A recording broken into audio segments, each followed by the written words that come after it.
अध्यक्ष महोदय, अर्थसंकल्पावर बोलण्यासाठी मी या ठिकाणी उभा आहे। अध्यक्ष महोदय, राज्याचे आपले दुसरे उपमुख्यमंत्री अजितदादा यांनी 24-25 साठी अंतरिम अर्थसंकल्प मांडलेला आहे। अध्यक्ष महोदय, अंतरिम अर्थसंकल्प हा फक्त 4 महिन्याच्या खर्चासाठी मांडायचा असतो, कारण आता 8 दिवसांनी लोकसभा निवडणुका जाहीर होणार आहेत।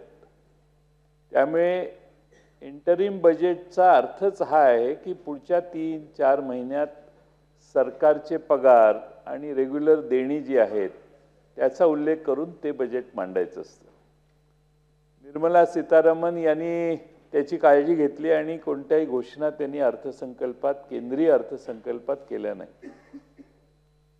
पण महाराष्ट्राच्या अर्थसंकल्पात अध्यक्ष महोदय, मागच्या वेळी 5-5.5 लाख कोटीचा अर्थसंकल्प होता, आता मांडलेला अर्थसंकल्प 6 लाख काहीतरी कोटी रुपयाचा। म्हणजे याचा अर्थ आता जून महिन्यात अधिवेशन येणार, त्याच्यात काही मांडणार नाही का, याचा पहिला खुलासा व्हायला पाहिजे। आणि बऱ्याचशा तरतुदी याची प्रोव्हिजन केली जाईल आणि त्याची प्रोव्हिजन केली जाईल, पुस्तकात प्रोव्हिजन नाही आहे। मग हा ऑकेजन, हा भाषणाची संधी ही नव्या घोषणा आणि नवी प्रलोभनं, नवी आश्वासनं देण्यात या अर्थसंकल्पाचा वापर होतोय, असं साधारणपणे अर्थसंकल्प वाचल्यावर लक्षात येतं। अध्यक्ष महोदय, आपल्याला खरं म्हणजे या ठिकाणी राज्याची आकडेवारी जर बघितली तर हे अर्थसंकल्प मांडताना किती आर्थिक शिस्त पाळण्यात आलेली आहे याची देखील शंका वाटावी, एवढी भरमसाठ घोषणा त्यात आहेत। आपण अध्यक्ष महोदय, मराठी भाषेचा दिन देखील होता।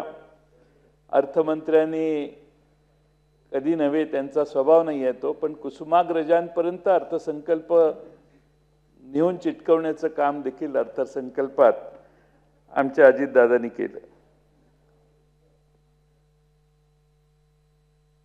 अध्यक्ष महोदय, हे सगळं करत असताना मी मगाशी सांगितलं तसं मागच्या अर्थसंकल्पापेक्षा हा अंतरिम अर्थसंकल्प 1 लाख कोटी रुपयापेक्षा जास्त रकमेचा होता, वाढीव रकमेचा होता। आणि अध्यक्ष महोदय, मागच्या अर्थसंकल्पात तरी काय केलं सरकारने? मागचा अर्थसंकल्प मांडल्यानंतर राज्य सरकारने मागचा अर्थसंकल्प 17,000 कोटी रुपयाच्या तुटीचा मांडला, राजेश पाटील। आणि तुटीचा अर्थसंकल्प मांडल्यावर जून महिन्यामध्ये या अर्थसंकल्पामध्ये पुरवणी मागणीची भर 44,000 कोटीची केली, मग 55,000 कोटीची डिसेंबरमध्ये केली, आणि काल परवा पुरवणी मागण्या मला वाटतं 8,000 कोटीच्या का काहीतरी मांडल्या। अध्यक्ष महोदय, म्हणजे अर्थसंकल्प मांडताना तुमचा अर्थसंकल्प डिफिसिट होता, डिफिसिट असणाऱ्या अर्थसंकल्पामध्ये तुम्ही 16,000 कोटी रुपये मायनस होता, तरी देखील राज्य सरकारने 1 लाख कोटी रुपयाचे नवे आश्वासनं, नव्या कमिटमेंट हे अध्यक्ष महोदय राज्य सरकारने या ठिकाणी दिलं।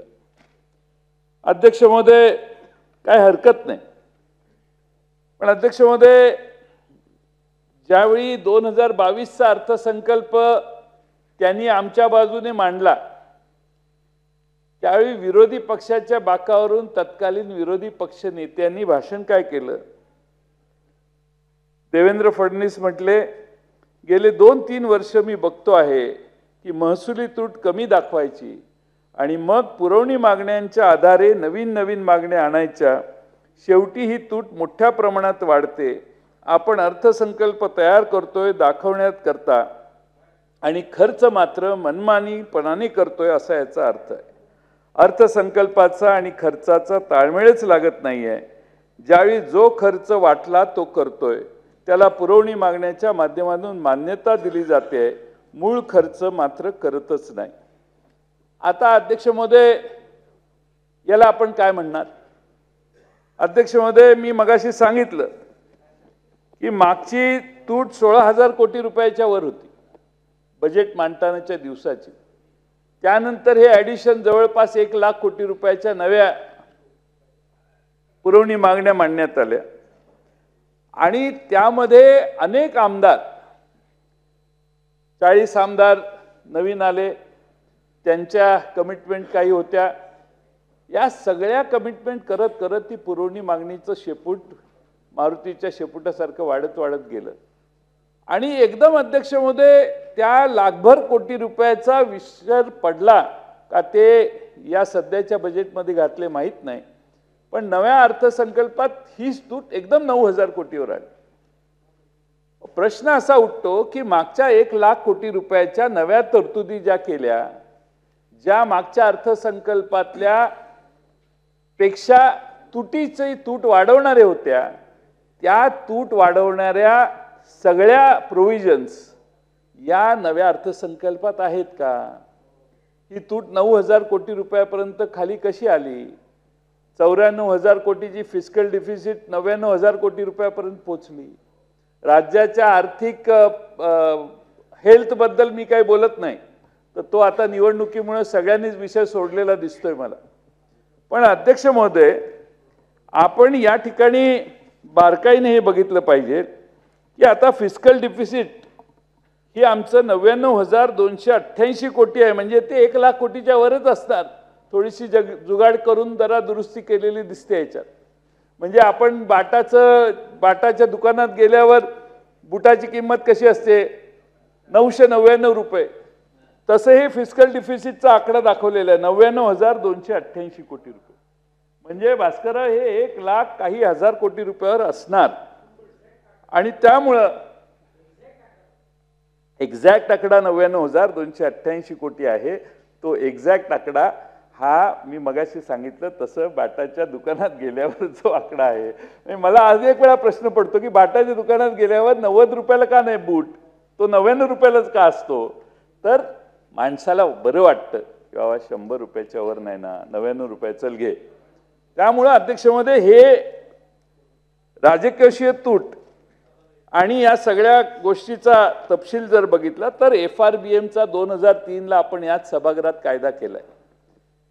हे फिस्कल रिस्पॉन्सिबिलिटीचा जो कायदा आपण केलेला आहे त्याचा अध्यक्ष महोदय काही ताळमेळ दिसत नाही। वित्तीय शिस्तभंग झाली अशी माझी शंका आहे। आता वेळ आपल्याला कमी आहे, 2-4 दिवसात कोड ऑफ कंडक्ट होईल, पण अध्यक्ष महोदय, महाराष्ट्रावरचा कर्जाचा बोजा या निमित्तानं आपण आता 8 लाख कोटी रुपयावर नेऊन ठेवलेला आहे। 22-23 साली 6,29,000 कोटी होता, त्यानंतर तो 7,11,000 झाला, या 31 मार्चला होईल आणि पुढच्या वर्षी आपण ठरवलेलं आहे की आता 8 लाख कोटीपर्यंत हे पोचवायचं। अध्यक्ष महोदय, कर्ज परत कसं फेडणार हे विचारतो आम्ही, त्याला उत्तर नाही, एकच उत्तर, 1 ट्रिलियन इकॉनॉमी। हे कर्ज काढलेलं आहे ते कसं फेडणार आपण?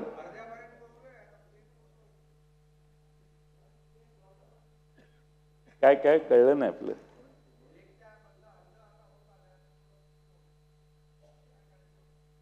नाही, जायलाच पाहिजे ते। म्हणजे देशातली महाराष्ट्रातली जनता एवढी कर्तबगार आहे की ते 1 ट्रिलियन कधीतरी होणारच आहे। त्याचं श्रेय घेण्याचा प्रयत्न जो चालू आहे ह्याच्यावर आमची तक्रार आहे। आणि अध्यक्ष महोदय, इकॉनॉमी 1 ट्रिलियन डॉलरची करायची आहे, करा, काय अडचण नाही। पण अध्यक्ष महोदय, ग्रोथ रेट किती आपल्या राज्याचा? 6.77%। 1 ट्रिलियन जर इकॉनॉमी करायची असेल तर तुमचा ग्रोथ रेट हा 14-15% नेला पाहिजे। 14-15% ग्रोथ रेट न्यायला कसं शक्य होणार आहे? याचा खुलासा अर्थमंत्र्यांनी जर केला तर आम्हाला ते गणित सांगू शकतील की बाबा हे 14% एवढी ग्रोथ होईल। 14% ग्रोथसाठी आम्ही ह्या धोरणांची बदल केलेला आहे की जेणेकरून देशात येणारी गुंतवणूक महाराष्ट्रात आल्याशिवाय पर्याय राहणार नाही आणि आमचा ग्रोथ 14%-15% होणार आहे। हे त्यांनी सिद्ध केलं पाहिजे. नुसतं 1 ट्रिलियन कधीतरी होणारच आहे, तुम्ही आम्ही असू नसू, पण कधीतरी 1 ट्रिलियन पर्यंत पोहोचणारच आहे इकॉनॉमी. हे काय ज्योतिषाने सांगण्याची आवश्यकता आहे असं मला वाटत नाही. अध्यक्ष महोदय, प्रचंड घोषणा अर्थसंकल्पात आहेत. शाश्वत विकास, सर्वसमावेशक विकास, मागास घटकांचा विकास, युवा कल्याण, अशा 4 भागांमध्ये मागच्या वर्षीचा अर्थसंकल्प मांडण्यात आलेला होता.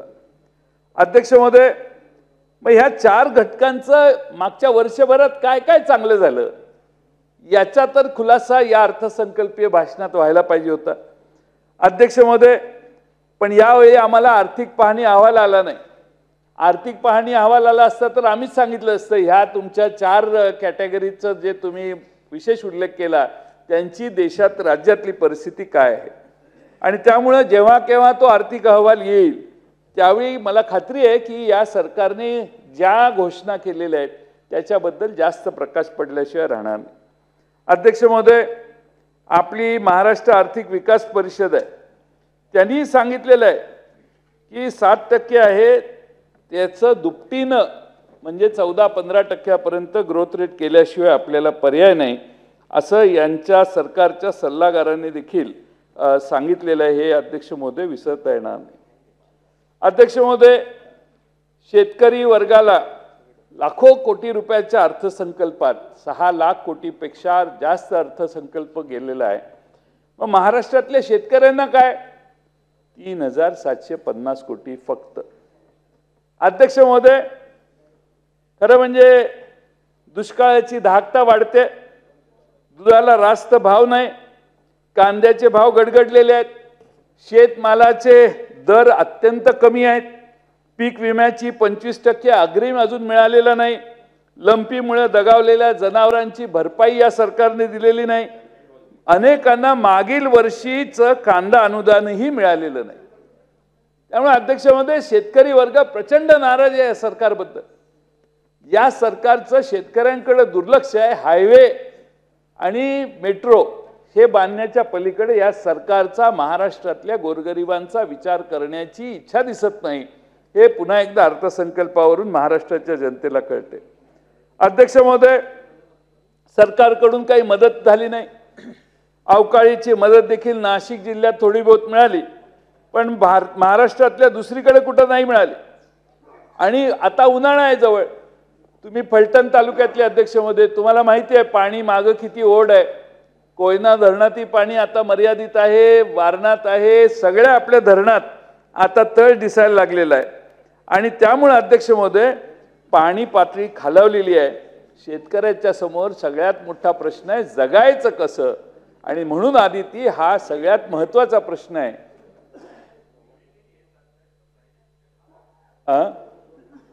काय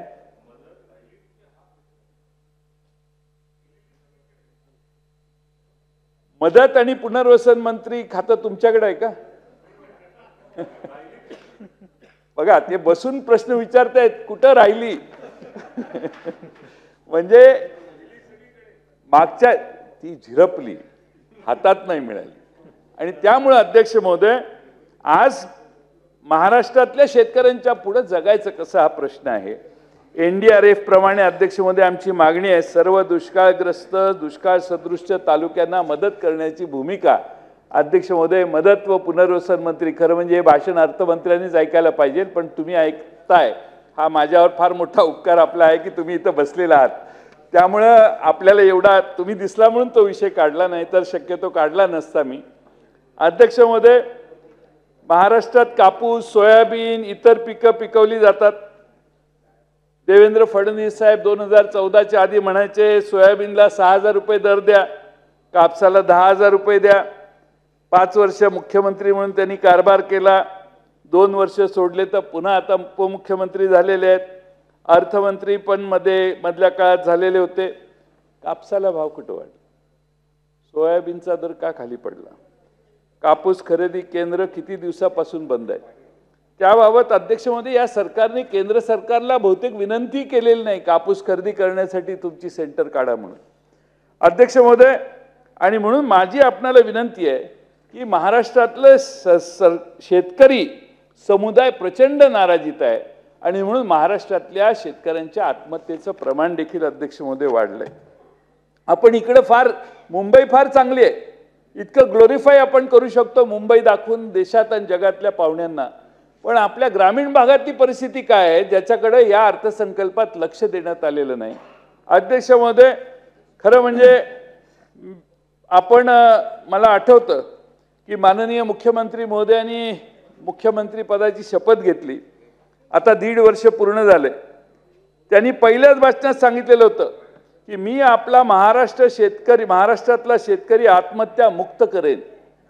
पण अध्यक्ष महोदय, उलट झालं. याच काळात शेतकऱ्यांचं आत्महत्येचं प्रमाण आज वाढलेलं आहे. रोज अध्यक्ष महोदय तब्बल 8 शेतकरी आपला जीव संपवत आहेत. सरकारी आकडेवारी सांगते, माझं ही आकडेवारी नाही. अध्यक्ष महोदय, 2023 साली 2852 लोकांनी आत्महत्या महाराष्ट्रात केल्या, शेतकऱ्यांनी आत्महत्या केल्या. आणि मुख्यमंत्र्यांचं पहिल्या भाषणातलं पहिलं वाक्य होतं कदाचित की मी आपल्या महाराष्ट्रातल्या शेतकरी आत्महत्या मुक्त करेन. अध्यक्ष महोदय, मुक्त करायचं राहू दे, कमी करा, पण अध्यक्ष महोदय इथं यांच्या काळात आत्महत्या वाढल्या हे आपल्याला विसरता येणार नाही. जालना, छत्रपती संभाजीनगर, नांदेड, बीड, धाराशिव, अमरावती, अकोला, यवतमाळ, बुलढाणा, वर्धा, चंद्रपूर, परभणी, सोलापूर या जिल्ह्यात अध्यक्ष महोदय सर्वात जास्त आत्महत्या झाल्यात. 1.5 वर्षात 2 कृषी मंत्री महाराष्ट्राला लाभले अध्यक्ष महोदय मागच्या, आणि दोघेही मराठवाड्याचे. दोन्ही आजी माजी कृषी मंत्र्यांच्या जिल्ह्यांचा ह्या नावात समावेश आहे. जे जिल्हे मी वाचले अति आत्महत्याग्रस्त, आणि अध्यक्ष महोदय मराठवाड्यातल्या 8 पैकी 6 जिल्ह्यांचा समावेश यात आहे. अध्यक्ष महोदय, NCRBचा एक रिपोर्ट आहे, त्यात शेतकरी आत्महत्येत महाराष्ट्र नंबर 1 वर आहे. याआधी महाराष्ट्र उद्योगधंद्यात पुढे होता, आपण सगळ्यातच 1 नंबर होतो, पण आत्महत्याग्रस्त होण्यात हा पहिला नंबर कमवण्याचं काम देखील याच काळात झालंय. हे नोंद घेणं पाहिजे. आता वाढत्या गुन्हेगारीत आम्ही नंबर मिळवायला लागलोय. सगळ्याच जे नको होते कॅटेगरीज त्या कॅटेगरीत आपले नंबर वाढायला लागलेत. आणि म्हणून सरकारने या सगळ्या विषयांकडे खरं म्हणजे लक्ष ठेवून द्यायला पाहिजे. तुम्हीच एक फ्रेज तयार केलेली, कुठे नेऊन ठेवलाय महाराष्ट्र, तोच प्रश्न तुम्हाला विचारायची पाळी तुम्ही नाही, तुम्ही आमच्याकडेच होता, पण जे दुसरे होते त्यांच्यासाठी हा प्रश्न विचारायची पाळी अध्यक्ष महोदय आज या ठिकाणी आलेली आहे. अध्यक्ष महोदय, शेतकरी काय करतोय? आपण सावकाराच्या दारात शेतकरी जाणार नाही म्हणून प्रयत्न करतोय, पण आज अध्यक्ष महोदय सरकार एक योजना राबवते. सरकार राबवतंय शासन आपल्या दारी. शासन आपल्या दारी किती खर्च? 2 कोटी, 5 कोटी, 10 कोटी, भरपूर खर्च. कालचा आता मांडवाला खर्च 13 कोटी रुपये कालच्या मांडवाचा खर्च होता. 12-13 कोटी मांडवाला खर्च. थोडीशी संध्याकाळी 4 वाजता सभा घेतली तर मांडव घालायचे पैसे वाचतात. त्यामुळे अध्यक्ष महोदय, आज मात्र शेतकरी शासन आपल्या दारी ही योजना राबवणाऱ्या सरकारला अध्यक्ष महोदय आज शेतकऱ्याची चौकशी केली तर त्यांच्या लक्षात येईल की शेतकरी राजा आता सावकाराच्या दारी गेलेला आहे. अध्यक्ष महोदय, 40 तालुक्यामध्ये दुष्काळ जाहीर होऊन 2 महिने उलटले, पण या सरकारने या शेतकऱ्यांना अद्यापही मदत सुरू केलेली नाही. हे मला या ठिकाणी सांगितलं पाहिजे. अध्यक्ष महोदय, मागच्या अर्थसंकल्पात नमो शेतकरी महासन्मान निधी घोषित करण्यात आला. 6,000 रुपये केंद्राचे, 6,000 रुपये आपले, 12,000 रुपये देतोय. अध्यक्ष महोदय, 1 लाख रुपये जर खत खरेदी केलं 1 लाख रुपयाचं त्या शेतकऱ्याने, तर आपण 18,000 रुपये GST काढून घेताय. 18% GST, 18,000 कोटी रुपये, 18,000 रुपये 1 लाख खर्च शेतकरी ज्यावेळी खतावर करतो त्यावेळी 18,000 रुपये आपण काढतो आणि त्याला देतो काय तर 12,000 रुपये देतो. आणि त्याचं डेली काय होतं तर 17 रुपये दिवसाला. म्हणजे अध्यक्ष, शेतकऱ्यांचा सन्मान म्हणजे त्याला दिवसाला 17 रुपये आपण देतो. अध्यक्ष महोदय, आपण सन्मान निधी, गॅरंटी अशी म्हणत अनेक आश्वासनं देता, पण त्याची पूर्तता होत नाही. 10 वर्षात उत्पन्न दुप्पट करतो म्हटला, अजून काही झालं नाही. त्याचं उत्पन्न बिचाराचं घटलेलंच आहे. शेतमालाला भाव नाही. सरकारने वाढीव हमी भाव जाहीर करायला पाहिजे होता, आम्ही त्यांचं स्वागत केलं असतं. पण अध्यक्ष महोदय, तुम्ही सन्मान 17 रुपये देऊन ज्या शेतकऱ्याचा करता त्याला त्या 17 रुपयाची गरज नाही. त्याला गरज आहे शेतीमालाचे दर वाढवणे, आधारभूत किमती वाढवणे आणि त्यांना सपोर्ट करण्याची व्यवस्था निर्माण करणं. ते कधी सरकार करणार हा आमचा खरा म्हणजे प्रश्न आहे. अध्यक्षांमध्ये पीक विम्याची देखील परिस्थिती वेगळी नाही. 1 रुपयात पीक विमा म्हणून सगळ्यांनी पीक विमा काढला असेल, पण अध्यक्षांमध्ये कापूस, मूग, भुईमूग, कांदा, तूर या पिकांना अजूनही पीक विमा मिळालेला नाही. तुम्ही फलटण तालुक्यात चौकशी करा, कुणालाच पीक विमा परत मिळत नाही. अध्यक्ष महोदय, सोलापूर जिल्ह्यातील 3,18,144 शेतकऱ्यांनी त्या 5 पिकांचा पीक विमा भरला, पण एकाला पण अजून पीक विम्यातून भरपाई मिळालेली नाही. पीक कापणीचे प्रयोग करून त्याचा अहवाल कृषी आयुक्तालयाला पाठवण्यात आलाय, पण त्या ठिकाणाहूनही काहीच निर्णय झालेला नाही. अशी स्थिती प्रत्येक जिल्ह्यात आहे. मी सोलापूरचं फक्त उदाहरण घेतलं. अध्यक्ष महोदय, अटी आणि शर्यती एवढ्या लावलेल्या शर्ती एवढ्या लावलेल्या आहेत की अध्यक्ष महोदय शेतकऱ्याला मिळतच नाहीत पैसे. 1 रुपयाचा पीक विमा, पण सरकार हजारो कोटी रुपये त्या विमा कंपन्यांच्या पोटात हातात देतं, त्यांच्या खिशात घालतं.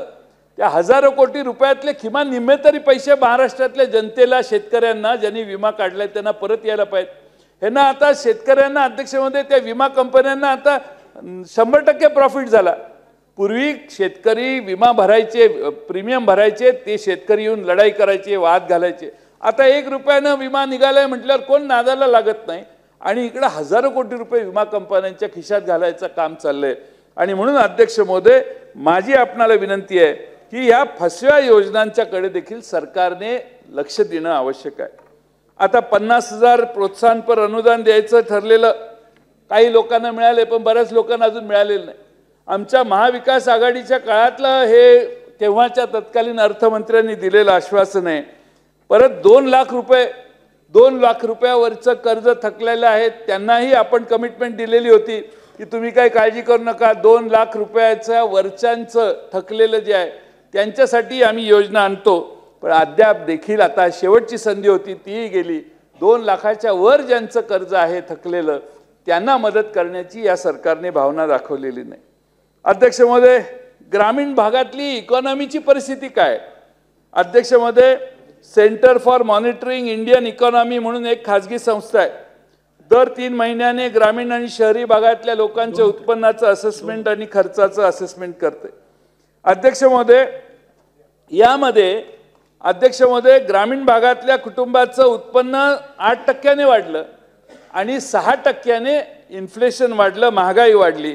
त्यामुळे अध्यक्ष महोदय, त्याच्या पदरात काही मिळालं नाही. ग्रामीण भागात विषमता काय आहे? विषमता इंडेक्स. अध्यक्ष महोदय, भारतातला ग्रामीण भारताचा उत्पन्न विषमतेचा गिनीमध्ये आपण ते मेजर करतो.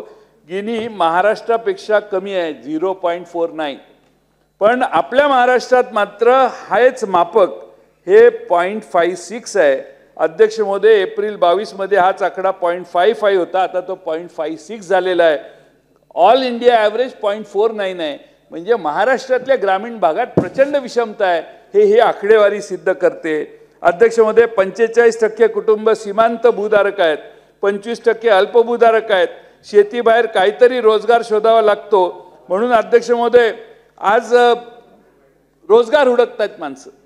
5,18,00,000 लोकांपैकी अध्यक्ष महोदय 55% म्हणजे 2,80,00,000 लोक रोजगार हुडकतायत आणि वेगळ्या पद्धतीने रोजगार मिळण्याचा प्रयत्न करतायत. अध्यक्ष महोदय, 10 पेक्षा जास्त आस्थापना जर असेल तर त्याचं मेजर दिलेलं आहे. त्यामुळे अध्यक्ष महोदय, त्यात फक्त 20 लाख नोकऱ्या आहेत अशी भारत सरकारची आकडेवारी दाखवते. म्हणजे ग्रामीण भागात अध्यक्ष महोदय उरलेले 2,60,00,000 लोक काय करतात महाराष्ट्राच्या? ते बेकार आहेत किंवा मग आधी कुठे टपरीवर काम कर किंवा अध्यक्ष महोदय 2-3 जण जिथं काम करतात त्यातला एक कामगार त्यात असतो. त्यामुळे अध्यक्ष महोदय, किंवा मग रिक्षा चालवणं, छोटी टपरी टाकणं, स्वतःची कमाई करणं. त्यामुळे अध्यक्ष महोदय, आज सरकारने काढलेल्या नोकर भरती म्हणजे अध्यक्ष महोदय फार कमी संख्येनं सरकार नोकर भरती सरकार करत नाही. केली तर पेपर फुटतो, पेपर फुटला की त्याचं पुढं होतं. सगळीकडे म्हणजे कुठं काही पारदर्शीपणाने कारभार चाललाय असं एकही उदाहरण अध्यक्ष महोदय आपल्याला सर्वांच्या समोर दिसत नाही. आता राईट टू एज्युकेशन मध्ये 1,500 रुपये फी लावतात. कशी परवडणार सामान्य माणसाला? अध्यक्ष महोदय, आता शाळा बंद करायला सुरुवात केलेली आहे. 20 पेक्षा कमी पटसंख्या असणाऱ्या शाळा आता बंद करायला लागले. रघुनाथ माशेलकरांचा रिपोर्ट काय आहे ते रिपोर्ट टेबल केले का करून महाराष्ट्राला सांगा. रघुनाथ माशेलकरांचे सल्ले काय मिळालेले आहेत. अध्यक्ष महोदय, दुसऱ्या बाजूने ते स्किल एज्युकेशनमध्ये सर्व्हिस सेक्टर वाढतोय. त्या स्किल एज्युकेशनमध्ये सर्व्हिस इंडस्ट्रीला पुरेशी अनुरूपता असणारे स्किल आपण देतोय का याचा अभ्यास केला पाहिजे. अध्यक्ष महोदय, महाराष्ट्रात सर्व्हिस सेक्टर जवळपास आपल्या GSDPच्या कॉन्ट्रीब्युशन त्याचं सर्व्हिस सेक्टरचं 59% आहे. म्हणजे तुम्ही मॅन्युफॅक्चरिंगमध्ये लेथ मशीनवर काम करण्याचं ट्रेनिंग देऊन आता उपयोग कमी, कारण अपॉर्च्युनिटी कमी, आणि दुसऱ्या बाजूला मॅन्युफॅक्चरिंग इंडस्ट्रीला मर्यादा आलेल्या आहेत आणि म्हणून सर्व्हिस इंडस्ट्री वाढत असतील तर अध्यक्ष महोदय, बेरोजगारी आपण आपलं सगळं मॅन्युफॅक्चरिंगमध्ये ट्रेनिंग देतोय स्किलचं आणि सर्व्हिस इंडस्ट्रीमध्ये आपण ट्रेनिंग जर देणार नसू तर आपण स्किल देतोय, कागदावर आपल्या खर्च येतोय, परंतु अध्यक्ष महोदय त्या मुलांना काम मिळण्याची शक्यता नाही. ही आजची परिस्थिती आहे. अध्यक्ष महोदय, रोजगारासाठी तरुणांची आता भटकंती वाढलेली आहे आणि हा चिंतेचा विषय. 2 वर्षात सरासरी 2 जण बेरोजगारीमुळे रोज आत्महत्या करतायत. नॅशनल क्राईम रेकॉर्ड ब्युरो, साहेब बसा ना. नाही, मला आनंद झाला तुमची छबी बघितल्या दारात. मला आनंद झाला की आपला कोणीतरी आलाय ऐकायला आपलं. आपण बसा. आपण एकमेव आहात की जे मुख्यमंत्र्यांना माझ्या भावना कळवाल, म्हणून मला आनंद झाला. हे दोघं आहेत पण ह्यांचं काय ते ऐकणार नाहीत. ते दादांना कळवतील पण दादा थोडी यांचं दोघांचं ऐकणार. हे विचारे कशाला सांगणार पण नाहीत, भानगडी ते पडणार नाहीत.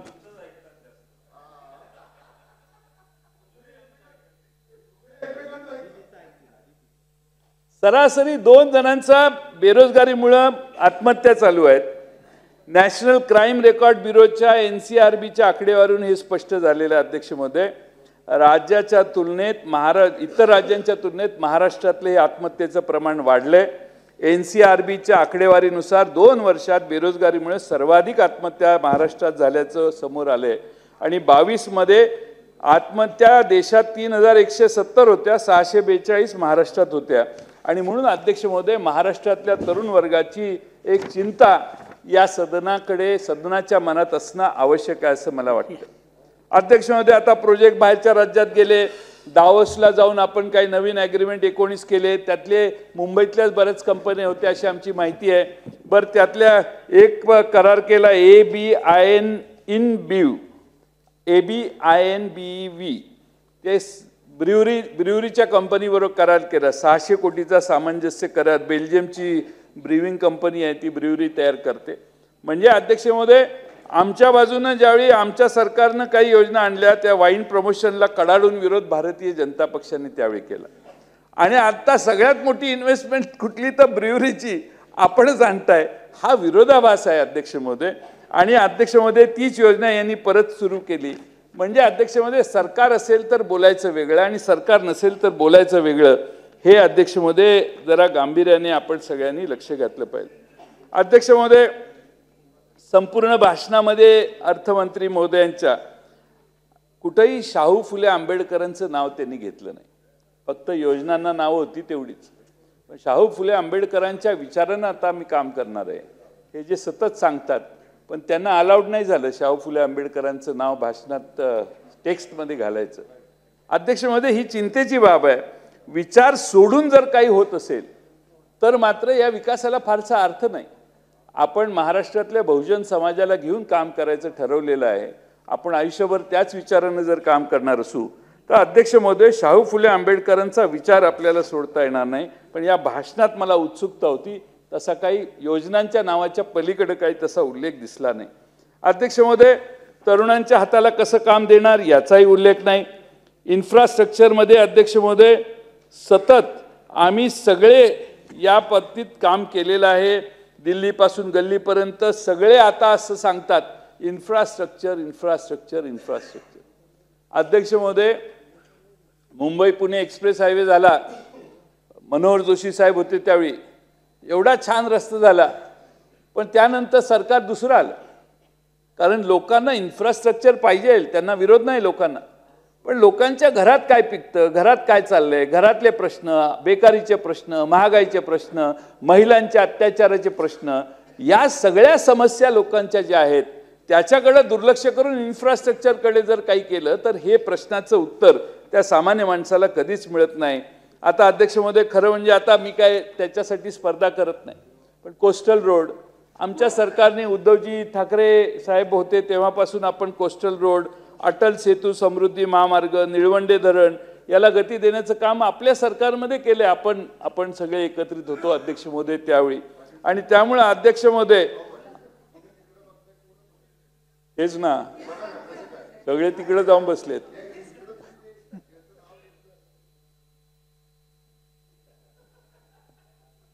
माझ्याही तोच विचार मगाशी मनात आला, पण आता काय करू. अध्यक्ष महोदय, आता बुलेट ट्रेनवर सध्या जोर आहे. 1,08,000 कोटी रुपयाचा बुलेट ट्रेनचा प्रकल्प आहे. 5,000 कोटी आपण घालणार, गुजरात 5,000, 10,000 कोटी दिल्ली घालणार. अध्यक्ष महोदय, 88,000 कोटीचं कर्ज फार छान वाटायला आहे. 50 वर्षाचा लोन आहे, लॉकिंग पिरियड आहे, तो 15 वर्षाचा लॉकिंग पिरियड आहे. 50 वर्षात येईन किती महाग होणार, आणि आजचं जे कर्ज आहे 1 लाख कोटीचं ते किती 10 लाख कोटी होणार ते काळच ठरवेल, त्याच्यावर आज बोलण्याची आवश्यकता नाही. पण अध्यक्ष महोदय, IIM नावाची जी IIM संस्था आहे, तर अनिल भाईदास पाटील, तुम्ही हे ऐका, IIM ची संस्था आहे, तिने काय सांगितलं की ते बुलेट ट्रेन फिजेबल व्हायचं असेल तर रोज 100 फेऱ्या झाल्या पाहिजे. तुम्ही प्रस्तावित करताय 35च फेऱ्या. त्यामुळं जळगावला जायचं असेल तर आधी इथून सुरतला उतरायचं आणि सुरतवरून जळगावला जायचं. कंपल्सरी सगळ्या मंत्र्यांना करतील आता, कारण हे फेऱ्या वाढल्या पाहिजेत ना. 100 फेऱ्या कशा होणार. जळगावला अनिल भाईदास पाटील गेले की वरनं फोन येणार 6व्या मधल्यावर, अनिल बुलेट ट्रेन घ्यायची, सुरतला जायचं, तिथनं गाडीनं घरी जायचं. अरे ते सुरत टू गुवाहाटीत जातात डायरेक्ट, पण हे तसं नाही गेलेले, हे डायरेक्ट गेलेले आहेत. गुवाहाटीला जाणारे तुमच्या शेजारी जॅकेट घालून बसलेले आहेत. पण सुरत वरून हे फेऱ्या वाढवण्याशिवाय दुसरा पर्याय नाही अध्यक्ष. 100 वेळा जर बुलेट ट्रेन रोज धावली तर वायबिलिटी येईल. आणि त्यामुळे अध्यक्ष महोदय, हे थोडंसं अवघड काम आहे. हे सगळे पांढरे हत्ती आहेत, त्याचा सामान्य महाराष्ट्रातल्या गोरगरिबांची काही संबंध नाही. आता बुलेट ट्रेनचा फायदा अहमदाबादला होणार, गुजरातला होणार, हे सगळं जग जाहीर आहे, पण तरी आपण सहन करतोय. मुंबईतला BKCतनं माणूस बसलेला चटकन अहमदाबादला पोहोचावं ही व्यवस्था आहे. म्हणजे अध्यक्ष महोदय, ही मुंबईची जी ग्रोथ आहे, मुंबईत येऊन राहिल्याशिवाय मुंबईतला बिझनेस होत नाही. आता त्याची गरज नाही. अहमदाबादमधला माणूस सकाळी 10 वाजता पोहोचेल, 5 वाजता बुलेट ट्रेनला बसेल, संध्याकाळी 7-7:30ला तो घरी पोहोचेल आणि अहमदाबादमध्ये तो त्याचा संसार करेल. म्हणजे ॲक्च्युअली एक्सपेंडिचर त्याचा अहमदाबादला, तो इथं फक्त चहा कॉफीज मुंबईत आल्यावर घेणार. अध्यक्ष महोदय, कल्पना फार चांगली आहे. मी सभागृहात मंत्रिमंडळात मांडलेली होती high speed train Mumbai to Nagpur, कारण ती सगळ्या महाराष्ट्रातल्या अविकसित भागांना जोडणारी होती. नाही झाली, हा भाग पुढचाच आहे.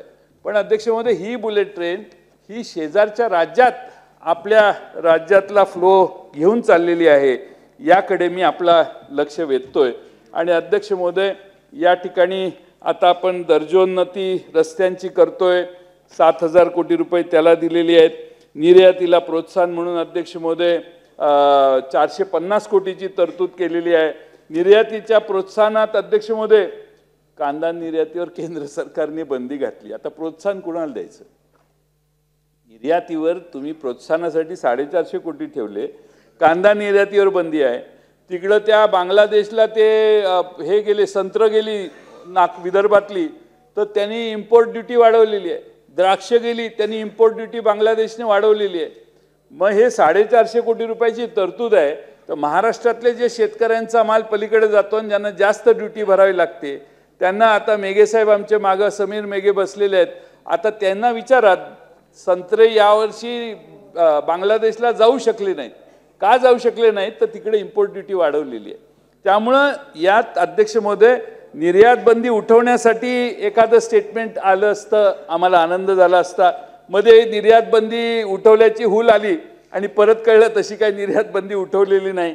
त्यामुळे नाशिक जिल्ह्यात कुठेही अनिल बाईदास जाताना तुम्ही जावा, तुम्हाला लोकांच्या मनात फार चीड या निर्यात बंदीवर आहे. हे मला वाटलं काल आता कदाचित CM DCM सगळे बोलले असतील मोदी साहेबांना की निर्यात बंदी उठवा म्हणून. काल एक संधी तुम्हाला होती, आता काय 2 दिवसात निर्णय झाला तर बघू आपण. पण अध्यक्ष महोदय, या निर्यात बंदी कांद्यावरची उठवण्यासाठी सरकारने एक चकार शब्द काढला नाही. ज्या भागात ते आमदार त्या भागातले आहेत ते आता जवळपास सगळे सत्तेच्या नाशिक जिल्ह्यातले सगळेच तिकडे गेलेले आहेत. तेही बिचारे काही सांगतायत असं दिसत नाही अध्यक्ष महोदय. आणि म्हणून अध्यक्ष महोदय मला या ठिकाणी सांगतोय, मला वाटतं की अध्यक्ष महोदय या ठिकाणी फार सरकार शेतकऱ्यांच्याबद्दल गांभीर आहे असं या बजेटमध्ये कुठेही दिसत नाही. अध्यक्ष महोदय, शेववाहिनीची एक योजना काढलेली आहे, प्रत्येक तालुक्यात एक शेववाहिनी. आधी त्या आदिवासी आणि दुर्गम भागात वाहिन्या द्या. रुग्णवाहिन्या नाही आहेत अजून, रुग्णवाहिन्या बऱ्याच ठिकाणी नाही आहेत, त्या देण्याचा कार्यक्रम राबवा. आता गरीब रुग्णांसाठी 108 क्रमांकाची एक योजना होती ती चालू आहे. आता आणखीन रुग्णवाहिका घ्यायला 17 जानेवारीला नवीन निविदा मागवण्यात आल्या आणि नवीन निविदा मागवल्या 900 कोटी रुपये सरकार अध्यक्ष महोदय खर्च करणार आहे. आणि अध्यक्ष महोदय मोठं टेंडर 900 कोटीचं असेल तर 21 दिवसाचं तर पाहिजे, 7 दिवसात टेंडर फायनल अध्यक्ष महोदय. त्यामुळं आयुक्त, संचालक, सचिव या सगळ्यांच्यावर संशयाची सुई यायला लागली. अध्यक्ष 7 दिवसात एवढं मोठं टेंडर फायनल केलं आणि ऑलरेडी आपल्या 108च्या क्रमांकाची योजना महाराष्ट्रात चालू असताना ही नवी योजना कशी काय, कुणाच्या आग्रहानं, कुणासाठी आणि त्या योजनेचा फायदा कुणाला होणार याचाही चौकशी करण्याची आवश्यकता आहे. आणि मला वाटतं अजितदादांच्या स्वभावाने ते याच्यात लक्ष घालतील आणि याची व्यवस्थितपणाने चौकशी करतील अशी अपेक्षा शंभूराजे तुमच्या चेहऱ्यावरच्या हास्यावरून मला यायला लागलेली आहे. अध्यक्ष महोदय, आता हे बघा, नवीन पुणे महानगरपालिकेमार्फत सावित्रीमाई फुले आणि लहुजी वस्ताद साळवे यांच्या स्मारकाचे काम सुरू करण्यात येणार आहे. आता त्याचा उल्लेख आमचे अर्थमंत्री महोदयांनी त्यांच्या भाषणात केला. आता महानगरपालिका करते आहे सावित्री देवी फुलेंचं आणि लहुजी वस्ताद साळवेंचं स्मारक. आता त्याचंही क्रेडिट राज्य सरकारने घ्यायचं, त्या नगरपालिकेचा प्रश्न आहे. दिलं तरी नगर पैसे आपलेच आहेत सगळे, नगरपालिका स्वतःचे पैसे करणार नाही. नाही, मला याच्यावर भरोसा नाही आहे.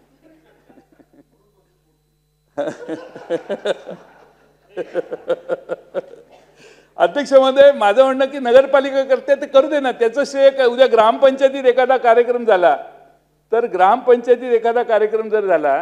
तर त्याचंही श्रेय सरकार, ज्या स्थानिक स्वराज्य संस्थांना आपण ज्या दिलेल्या आहेत त्याचं श्रेय जास्त. ठीक आहे, आता तुम्ही पैसे दिले असतील तर माझं स्टेटमेंट मागं, पण पैसे दिले नसतील तर माझं स्टेटमेंट तिथेच, नो विड्रॉल. त्यामुळं अर्थमंत्र्यांना त्याची माहिती द्या. आता कोस्टल रोड, अध्यक्ष महोदय, कोस्टल रोड मुंबई महापालिकेच्या खर्चातनं होतोय का, त्याला पण आपण दिले. सगळं मुंबई महानगरपालिकेची तिजोरी खाली करत आली, मोकळी करत आली, कोस्टल रोड आपण पूर्ण करतोय. त्यामुळे अध्यक्ष महोदय निधी, अध्यक्ष महोदय माझं एवढंच मत आहे, या सगळ्या गोष्टींचा लक्षात घेतलं तर अध्यक्ष महोदय या ठिकाणी मी एवढंच आपणाला सांगेन की आपण अध्यक्ष महोदय कुठंतरी या सगळ्या गोष्टी दुर्लक्षित करतोय. 2 मिनिटात संपवतो. आता अध्यक्ष महोदय, आपण या ठिकाणी आता मी देवेंद्र फडणवीसांना आता आठवण करतो. आता हे वर्ष संपलंच, परत एक नागपूरचं अधिवेशन आहे, जूनचं अधिवेशन होईल. पण देवेंद्र फडणवीसांनी मला आश्वासन दिलेलं होतं की ट्रान्स हार्बर लिंक 2019लाच पूर्ण होणार. आता 24 साली जानेवारीला त्याचं उद्घाटन झालं. म्हणजे टाईम ओव्हररन आणि कॉस्ट ओव्हररन या प्रकल्पांची किती आहे हे लक्षात द्या. त्यांनी इथं भाषण केलेलं, जयंतराव 2019च्या आत तुम्ही आणि मी एका गाडीत बसून तिकडे जाऊ त्या ट्रान्स हार्बर लिंकवर. ट्रान्स हार्बर लिंकवर अध्यक्ष महोदय 4 वर्ष उशिरा प्रकल्प झाला. कोस्टल रोडवरही त्याच वेळी मी सांगितलेलं कोस्टल रोड डिले होतोय. अजूनही कोस्टल रोड नाही. आता गडबडीत आपण पहिली फेज बहुतेक उद्घाटन कराल असं दिसतंय. थोडे बहुत पुलं वगैरे झाड साफसफाई चालू आहे, पाणी मारायचं चालू आहे. पुढच्या 7-8 दिवसात अजून एक दौरा आहे, त्यामुळे तेही होऊन जाईल. त्यामुळे अध्यक्ष महोदय अरे आपलं मला माहित नसतं तर कुणाला माहित असेल. अध्यक्ष महोदय, आणि त्यामुळे मी या ठिकाणी एवढंच सांगेन की 8 लाख कोटीची महाराष्ट्रात कामं चालू आहेत. त्याची टाइम ओव्हररन, कॉस्ट ओव्हररन ह्याचा हिशेब द्या. आपण समजा अध्यक्ष महोदय एवढी मोठे प्रकल्प घेत असू आणि आपली इकॉनॉमी आता $1 ट्रिलियन करायची असेल, तर अध्यक्ष महोदय किमान 1 ट्रिलियन म्हणजे किती माहिती आहे का? 88 लाख कोटी रुपये जर 87-88 पर्यंत डॉलरचा दर गेला तर. आणि त्यामुळे अध्यक्ष महोदय या सगळ्या गोष्टींचा मला माझ्यासारख्या कार्यकर्त्याला एवढंच सांगायचं आहे, या सगळ्या गोष्टींच्यासाठी आपण थोडासा विचार करणं आवश्यक आहे. माझी सरकारला एक नम्र सूचना आहे आणि अनेक वेळा मी मंत्री असतानाही मंत्रिमंडळात केलेली आहे की अध्यक्ष महोदय MIDC मध्ये कोणी इन्व्हेस्टमेंट करायला आलं की स्थानिक नेते, स्थानिक माफिया लोक त्याला एवढं जर्जर करतात की आमचं सिमेंट घे, आमची खडी घे, आमचा रंग घे, आमचं स्टील घे. त्यामुळे या महाराष्ट्र हा आता गुंतवणुकीला सोयीचा राहिला नाही असं महाराष्ट्राच्या बद्दल आता बाहेर बोलत आहेत. आपण सिंगल विंडो क्लिअरन्स केलेला आहे, पण सिंगल विंडो म्हणजे तो एकदा आत आला त्या खिडकीतनं की मल्टिपल टेबल्स येतात. त्यामुळे अध्यक्ष महोदय सिंगल विंडो, खरंच सिंगल विंडो केलं पाहिजे. आणि अध्यक्ष महोदय कायदा करायला पाहिजे महाराष्ट्रात की जर कोणी इन्व्हेस्टरला थ्रेट केलं, इन्व्हेस्टरला कंपल्शन केलं, तर त्याला मोकासारख्या ह्याच्यात आत घालू असा कायदा सरकारने केला पाहिजे. जर आपल्याला 1 ट्रिलियन इकॉनॉमीकडे पोचायचं असेल, ग्रोथ रेट वाढवायचा असेल तर. अध्यक्ष महोदय त्यासाठी माझी सरकारला सूचना आहे की यात थोडंसं लक्ष घातलं पाहिजे. आता वाढवण बंदर आहे, स्थानिकांना विश्वासात घ्या, नाहीतर त्या स्थानिकांच्या बाजूने आम्हाला उतरायची पाळी उद्या येईल. वाढवण बंदर करा, करण्याबद्दल सगळ्यात डेप्थ जास्त असणारं ते बंदर होणार आहे कदाचित देशातलं. त्यामुळे व्हायला काय हरकत नाही, पण स्थानिक लोकांना विश्वासात घेऊन वाढवण बंदर करा, एवढीच अध्यक्ष महोदय माझी आपल्याला विनंती आहे. आमच्या अजितदादांनी काल परवा एक पत्र पाठवलेलं आहे आणि त्यात लिहिलेलं आहे त्यांनी की सत्तेमध्ये असल्याशिवाय विकास होत नाही. म्हणजे अध्यक्ष महोदय सत्ता असल्याशिवाय विकास होत नाही असं दादांनी सांगितलेलं आहे. आणि त्यांनी तिकडं जाण्याचं कारण त्यांनी त्यात सांगितलेलं आहे आणि हे खरं आहे की सत्ता असल्याशिवाय विकास करता येत नाही. पण अध्यक्ष महोदय विकासाला तत्वाची झालर असली पाहिजे. विकासाला काही धोरण, काही तत्व ही असली पाहिजेत. आणि अध्यक्ष महोदय त्यामुळं त्यांचं पत्र महाराष्ट्रातल्या जनतेला आहे, पण त्यांनी एक सांगितलेलं आहे की मोदी साहेब आणि शहासाहेब, आदिती ऐक जरा, मोदी साहेब आणि शहासाहेब यांची कामाची जशी पद्धत आहे तशी दादा म्हणतात माझी पद्धत आहे. आमचं ऑब्जेक्शन नाही. ऑब्जेक्शन दुसऱ्यांचं येण्याची शक्यता आहे. चालत नाही तिकडे, तिकडे काही चालतं, पण आपले कंपॅरिझन कुणाशी करायची याचं भान तिकडे राहिल्यावर, तिकडे गेल्यावर ठेवणं आवश्यक आहे. माझं आता शेवटी आम्ही त्यांची हितचिंतक आहोत म्हणून आपला सल्ला आहे. तुमचं ते काही दिसतच नाही, अलीकडे भेटतच नाही. त्यामुळं त्यांचं पत्र महाराष्ट्रातल्या जनतेला पोहोच झालेलं आहे, त्याच्यावर जास्त काही मी बोलत नाही. पण 6-7 महिने झाले आम्हाला सोडून ते तिकडे गेले आणि आता 7 महिन्यानं त्यांनी ते पत्र सगळ्या महाराष्ट्राला दिले. मी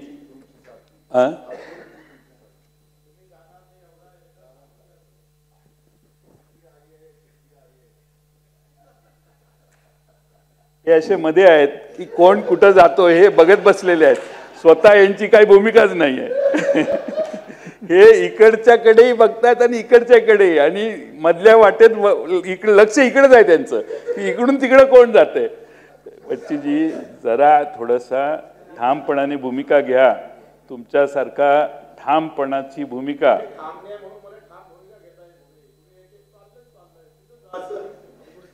अरे तुम्हाला तिकडे जाण्याचा ऑप्शनच नाही ना. ज्यांना असेल ते जात राहतील, पण तुम्ही ठाम घ्या भूमिका. पण अध्यक्ष महोदय, या बजेटचं यथार्थ वर्णन करणारी कविता मी सादर करतो. हाताला काम नाही, सुशिक्षितांना रोजगार नाही, दुष्काळ अतिवृष्टीच्या चक्रात ग्रासला शेतकरी, पोटा पाण्यासाठी वणवण सारी. आपल्याला काय, फक्त बोलून निघून जाण्याची घाई. आरोग्य यंत्रणा ढिसाळ झाली, रुग्णांच्या जीवाला किंमत नाही, मायेच्या अश्रूंची थट्टा झाली, गरिबांना कोण वाली. आपल्याला काय, फक्त बोलून निघून जाण्याची घाई. इथे दिवसाढवळ्या महिला सुरक्षित नाहीत, किड्या मुंग्यांसारखे त्यांचे जगणे बाई. धर्माधर्मातील तिढा सुटे ना काही, आगीत तेल ओतायला आहेत काही भाई. आपल्याला काय, फक्त बोलून निघून जाण्याची घाई. वाढत चालली घोटाळ्यांची मांदियाळी, दिल्लीच्या वरदहस्ताने भाजली जाते पोळी. साम दाम दंडभेद हीच विचारांची झोळी, चिरडून टाकूया आंदोलकांच्या टोळ्या. आपल्याला काय, फक्त बोलून निघून जाण्याची घाई. धन्यवाद. एबीपी माझा, उघडा डोळे बघा नीट.